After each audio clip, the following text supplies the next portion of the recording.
Democratic Congresswoman Jasmine Crockett of Dallas, thank you so much and welcome back to Eye on Politics. Absolutely. So since we last spoke, the House Republicans passed what President Trump calls his, quote, big beautiful bill, tax cuts, spending cuts. Yeah. Your reaction?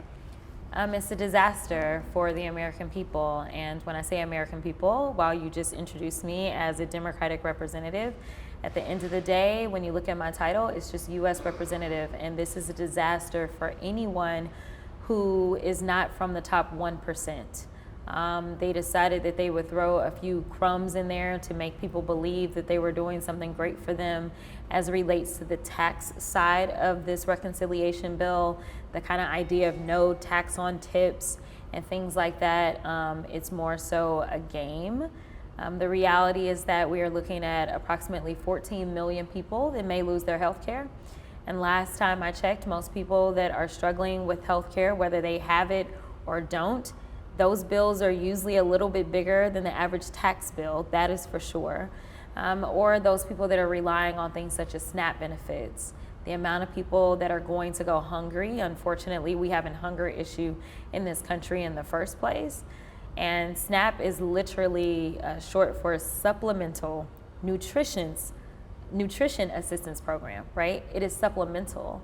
And the way that the federal government sees that is that $6 a day is enough to supplement you per person. And we know in reality that it's not. So the idea that you would go through and you would like gut critical things that literally people rely on to live, also that say maybe somebody can go and buy yet another jet or another yacht. It just doesn't seem right because it isn't right. This is literally a reverse Robin Hood of literally stealing from those that need resources the most and giving it to those that are rich. So I've heard Republicans say that all the Democrats who voted against this voted to raise everybody's taxes. What do you say to that? I say it's a lie and it's a game. Here's the deal. You had every Democrat lockstep recognizing that this was going to inflict harm, and so they voted against it. And we know that this was just about taking care of the billionaires. It's a billionaire tax scam. But you also had Republicans that didn't vote for it in the House. You had 2 Republicans that decided to vote with the Democrats. And then you had another Republican that, in my opinion, most likely they got to and said, just don't tank the bill, right? And so that Republican voted present. So you still had 3 Republicans that didn't vote for the bill. Now, mind you, they have a 3-person majority, and unfortunately, we've lost 3 colleagues. So that's 6 people, right, that literally they got freebies on. Not to mention you had 2 people that missed the vote on the Republican side completely. Now they're claiming they were asleep or whatever, and yes, we were doing this during the wee hours of the night, and I say that that tells the entire story. In fact, that frames the story. The fact that if it was this big, beautiful thing, you would want everybody to see it. You would want to celebrate it. You would want to have it plastered everywhere. And listen, if there's one thing that these people know, they know media. This is why, in fact, that's the only thing they know. This is why this cabinet is full of media personalities instead of people that are actually qualified to do their jobs. But they decided they didn't want to do it in the daylight because they didn't want the American people to see it. And there would be no reason for Trump to have to call them in to the White House to try to twist their arms if it was just so great. So yes, they may have their talking points together, but as we are on recess this week, both the House and the Senate, and people are starting to dig through all the things that are in there and seeing some of the fine print, some of the things that they absolutely threw in there. One of the things that hasn't been talked about is the fact that there are monies that were put into this bill so that on average for every ICE officer, there is a bonus of $42,000. So at the same time that you want to potentially give each ICE officer a $42,000 bonus on top of their salary, you have people saying, you know what, I can't afford groceries even with SNAP. Now we're just going to go ahead and take away SNAP benefits to the tune of $330 billion.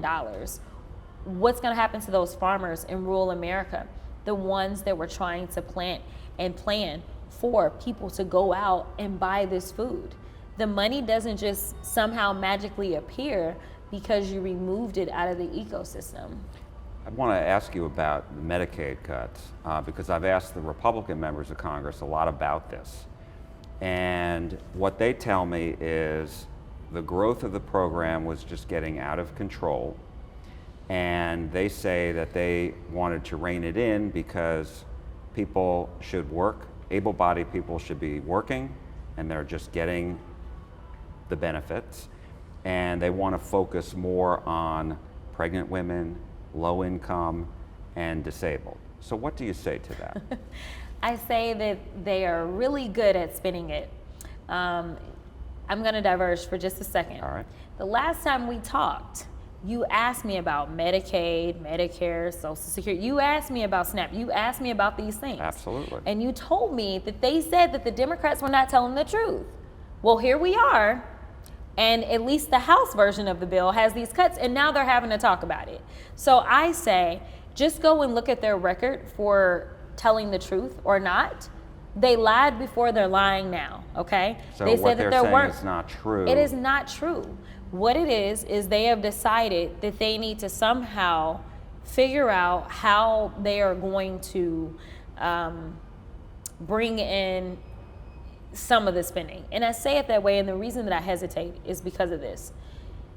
You dealt with three main committees in this bill. Let me just break it down that way. There's a lot of other we all went through our markups, but there's three main committees. You dealt with Ways and Means that deals with all the taxation, which also is our income. That's where we get our money from, right? So your income tax rate is determined that way. That's how we know how much money we're gonna have coming in, okay?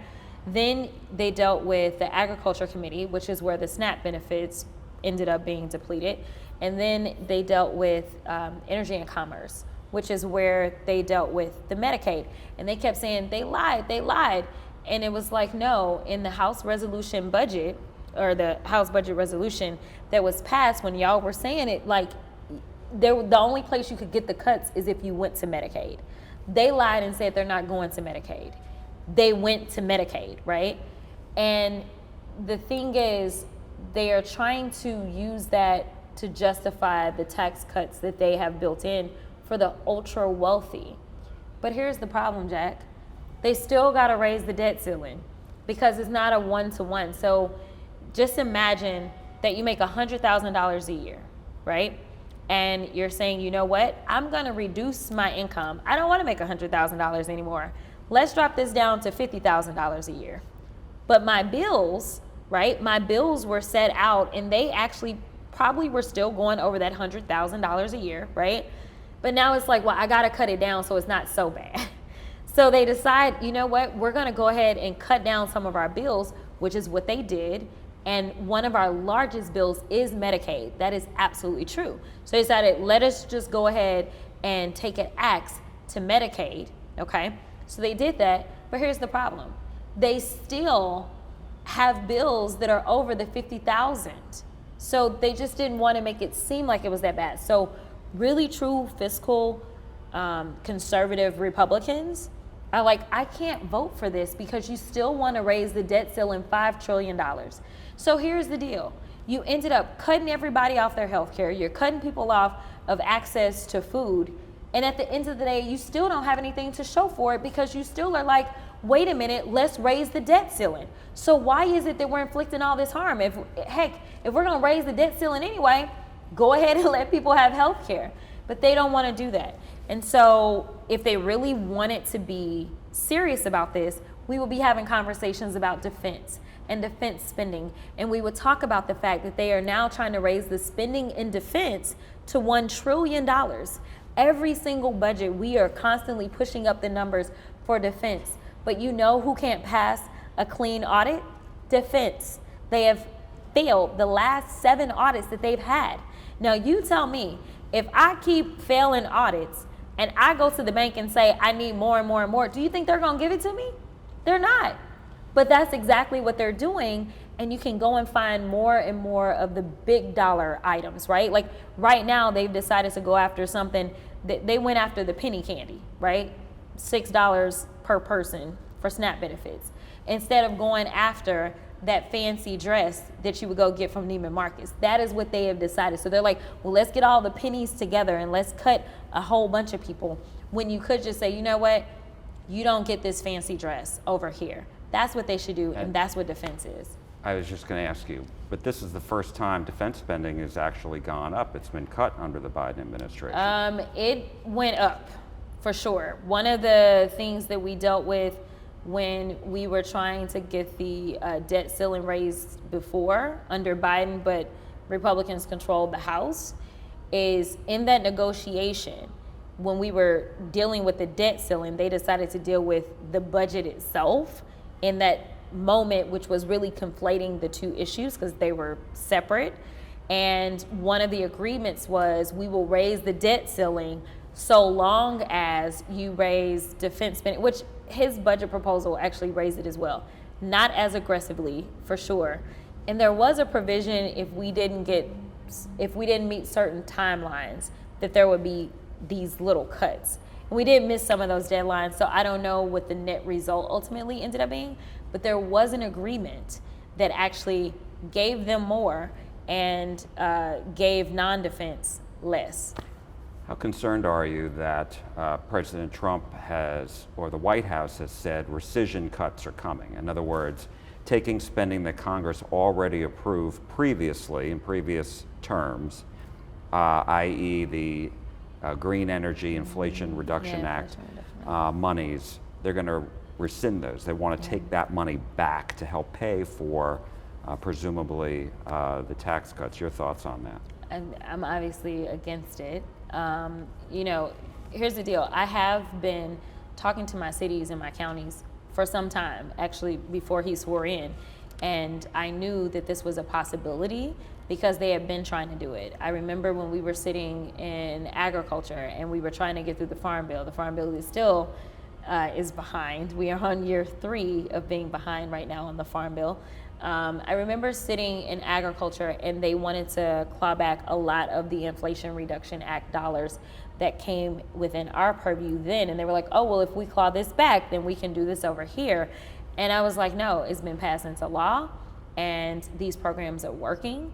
And so we need to go ahead and do that. So I knew that if they got even one more lever, that would be a goal. So for me, I'm like telling cities, telling counties, pull down on your dollars. If you had an award of some sort, if you think you wanted to apply for it, pull down on it ASAP and spend that money because, frankly, I don't think that there is very much respect for the Congress as a whole, nor our work. Because we've seen things as us having fights about impoundment, which is basically this idea that we have already come up with budgets and we have already said that these dollars go to this place or that place, and then they just decided, nope, we're not going to do it unilaterally, and really stepping on our territory, right? Because we live in a government, or allegedly live in a government, where we have 3 co-equal branches of government, and we have different responsibilities within those various branches. And so the idea that the executive branch has decided, forget what Congress has done, we're going to do whatever we want to. And then when the judiciary steps in and says, no, you can't do that, they then say, well, forget you, judiciary, we're still going to do whatever we want to do. People should be concerned, regardless of your political affiliation, that we have an executor and an executive branch that has decided that somehow it reigns supreme to the other 2 branches of government, whether we're talking about spending or whether we're talking about court orders. It is a problem, and this isn't about whether or not you agree. This is about whether or not you agree that we live in a democracy where we have 3 co-equal branches of government, and therefore, even when I disagree with the president, I have to respect the actions that he is allowed to take via the Constitution. And unfortunately, we're not getting that same respect in the other branches of government. But if Congress comes back and decides, the Republicans decide as a bloc, yeah, we're going to rescind that, we're going to take that away, that's still legit? Well, I mean, if they decide that they are going to do it and they go through the proper channels, then yeah, it would be legit. I mean, because that's like any other law, right? You can at any point in time overturn any law that you want to if you go through the process. The biggest issue that we've had thus far with this administration is that they don't like processes and they don't want to go through processes. And I don't believe that he necessarily have the votes to overturn some of this legislation. You recently criticized the long wait times at the Dallas VA. Yeah. And then the VA secretary, Doug Collins, replied to you on X and said what you said wasn't true. So talk to us about this. Yeah, well, he can just go ahead and give me the receipts if that's the case. All I can do is make sure that I am a voice for the people of my district. And if I'm getting phone calls, then I'm going to investigate because that's my job. And as the VA secretary, then his job is to reply to the fact that I actually sent formal investigatory request, and he needs to answer. I will tell you that if we just decide that we are going to evaluate based on what's on social media, I can tell you that I never anticipated that the Shade Room would pick up on this, but they did. And there were stories, not only from my district, because there were people that were saying thank you to my Congresswoman because this has been an issue for me and my loved one at the Dallas VA, but there were people from all over the country that talked about surgeries that have been canceled, and they have been canceled because they said that they did not have adequate personnel. So my deal is, if that's the truth, then prove me wrong. I am here for it. But I will tell you that as a trained litigator, I usually don't ask questions that I don't already have the answer to. So if he's got receipts, I'd love to see them. President Trump himself on another network criticized you and called you a low IQ individual. What was your reaction to that? And what do you say to that? He's such a loser. You know, and I say that and I'm laughing, but I really do believe that he's a loser. Because I truly, number one, can't imagine being the president of the United States, which arguably historically has been the most powerful country in the world. And I'm worried about a rising sophomore or a sophomore in Congress. Like, I can't really see me taking up that much airtime or space on that person. And listen, whenever people start to attack you based on things that are not of substance, that's when you know that you're really getting under their skin and that there is nothing to attack. Because if he really had something of substance to say, then he would say, you know what, this Congresswoman has filed for this bill or done this or done that, and so she has no idea what she's doing. He can't say that. Anytime that he decides that he wants to lodge an attack against me, it's something like low IQ or and actually he has a really hard time. Now he just says my name. They've got this Crockett is what he says, you know, and it's like, I, for some reason, frustrate him, and most likely it's because I refuse to back down. You know, I am gonna call him out at every chance that I get for anything that he is doing that is not only harming my constituents, but harming a lot of the constituents of the Republicans that are going along with this agenda. And I think that it is incumbent upon me to make sure that I can educate people and make sure that they understand that the pain that you are feeling, the pain that's being inflicted, is being inflicted by him and his administration, and that is the reason you're feeling it. I don't want anybody to get confused and believe that Joe Biden has anything to do with the pain that they are feeling, whether it means that they won't have health care, that ain't got nothing to do with Joe Biden, whether it means that you are struggling to find a job because literally, I think just recently a report came out saying that for the first time in maybe 3 years that we actually shrunk. I think our economy is actually starting to shrink instead of growing. If people are complaining because we are entering, as some would argue, that we are in a recession already, I need them to understand that it's due to his incompetence. And when he wants to take an IQ test and challenge me, I am down. Let me ask you, Congressman Connolly, who was the ranking member on House Oversight, a committee on which you sit on, as you know, obviously, he recently passed away. Yeah. And a lot of people are wondering if you are going to run for ranking member, or do you have your sights set on higher office here in Texas?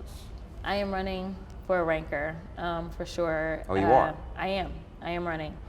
We are working on pulling it all together, but most likely either next week or before my colleagues get back, they will have what we call a Dear Colleague, which is a letter that they will all receive, laying out why it is that I believe I am the best candidate for this moment, for this particular position.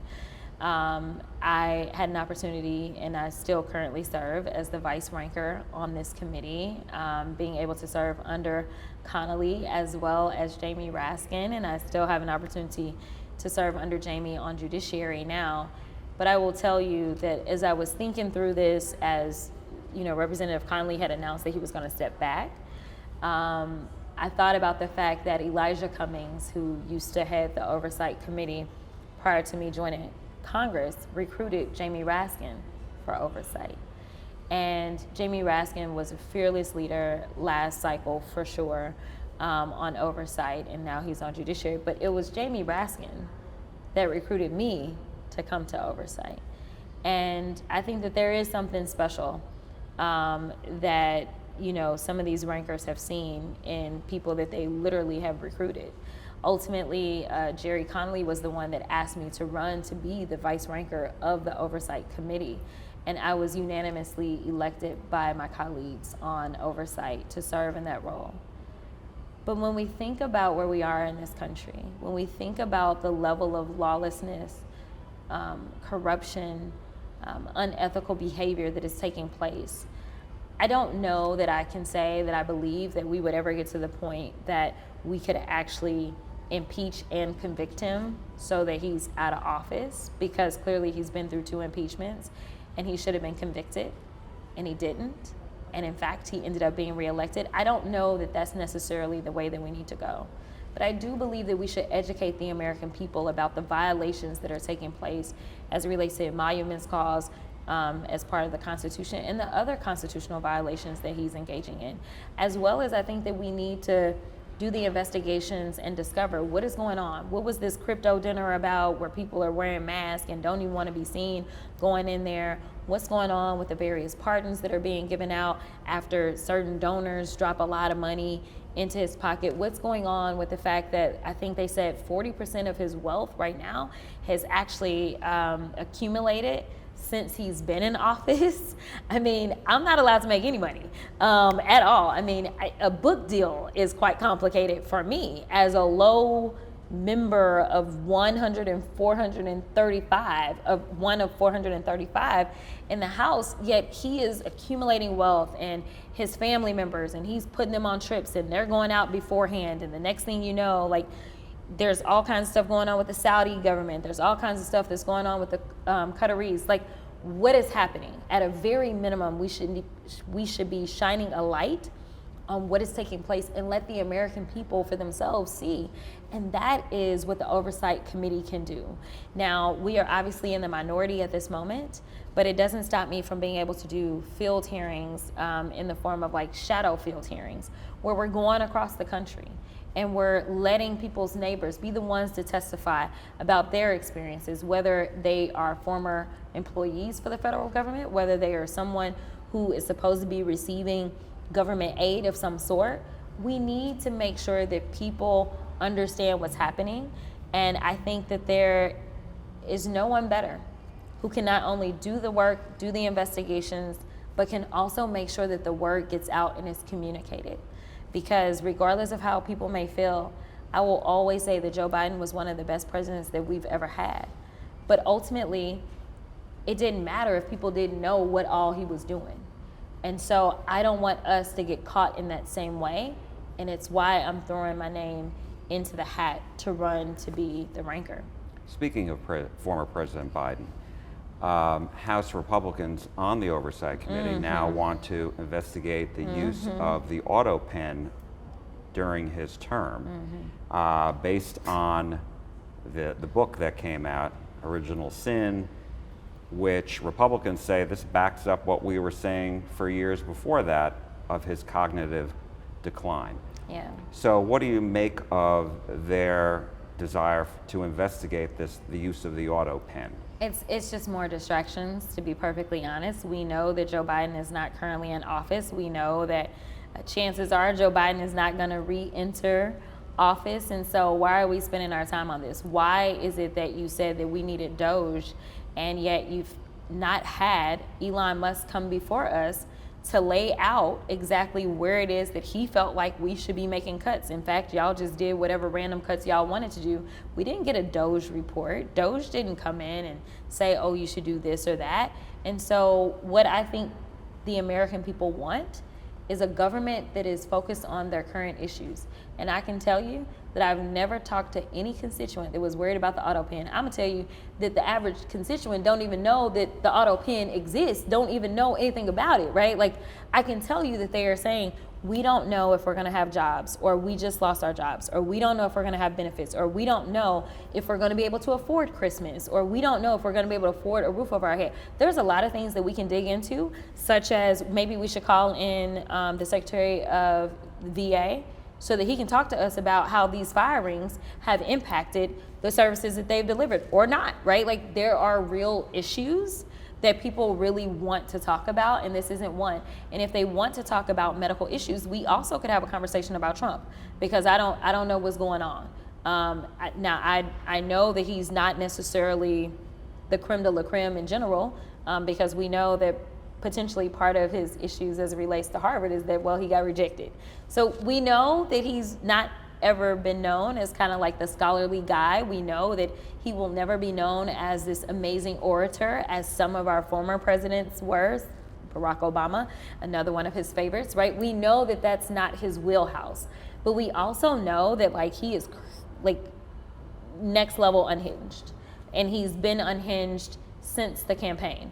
Like, the fact that people ignore the fact that he was constantly talking about the whales or the sharks, and he was talking about, the windmills, I don't know. Just all over the place. And recently at West Point decided to talk about trophy wives, and decided to talk about his investigations. And then right after the crypto event, he couldn't read the words on the teleprompter. Like, he did not know the words. He couldn't read it. I don't know what's going on. But, like, if we want to talk about something, we need to talk about whether or not he really has the cognitive ability, because he is the current sitting president, and whether or not the 25th Amendment should apply is something that maybe we should be digging into. I got a lot of things we could do on oversight, and this just isn't one. Well, the Republicans on oversight have said they thought that Democrats lied and the White House lied to the American people about the former President Biden's, cognitive decline, when people saw it for themselves on the screen, whatever. And so, what do you say to those who say the Democrats hurt themselves in that whole deal? I think we did hurt ourselves. I don't think it's for the reasons that you're laying out, but I do think we hurt ourselves, because what Democrats tend to do is the Republicans know how to create an ecosystem of commentary, whether it's true or not, right? Because how long have we been talking about the whole Medicaid thing? Like, they will continue to readjust their message, but they are going to have a message, and they are going to create an ecosystem of lies, right? And so there were Democrats that fell for it, and we became divided. And that is how it led to this kind of unprecedented moment of Joe Biden stepping down and Kamala Harris running. And so I think that people should have just stuck to their guns about what it is that they knew. Now, obviously, it's not like I've known Joe Biden my whole life, because I haven't. But I can tell you that I literally have had conversations with him, not once, not twice, probably not even 3 times, multiple times. And I never, ever, ever felt like I saw anything that was decline. Now, would I be honest if I said that we don't all decline at some point? Like, there has to be a point, just because we're aging, that there is like a level of kind of fall off that we all have. I think that that's the natural part of aging. It's the same thing that happens with our bodies, right? Like, this is a whole body thing. Like, you probably not running 10 miles anymore like you used to, right? So there is a natural, but does that mean that you're not qualified? Or does it mean that it is so detrimental that it's causing harm? Absolutely not. Because I can remember vividly, when all these stories started to kind of start up, and there was this interview, and actually it wasn't an interview, it was a press conference. It was a press conference, and it had to deal with foreign affairs. And, Joe Biden, anybody know anything about him, they know foreign affairs is like his wheelhouse. And he was so on point. Like, he understood, like, on a whole other level. And frankly, the rest of the world actually respected him. And it's not like, you know who the world is pissed off at? It wasn't Joe Biden. It's Donald Trump. When you have literally King Charles that's going off in Canada about Trump, when you have Canada, one of our close allies, that's going off about Trump, when you have Mexico, one of our close allies, that's going off about Trump, these are people that had an opportunity to interact with both. And let me tell you, no one claimed that he was unintelligent or that there was some level of decline to where he was unable to comprehend or unable to perform.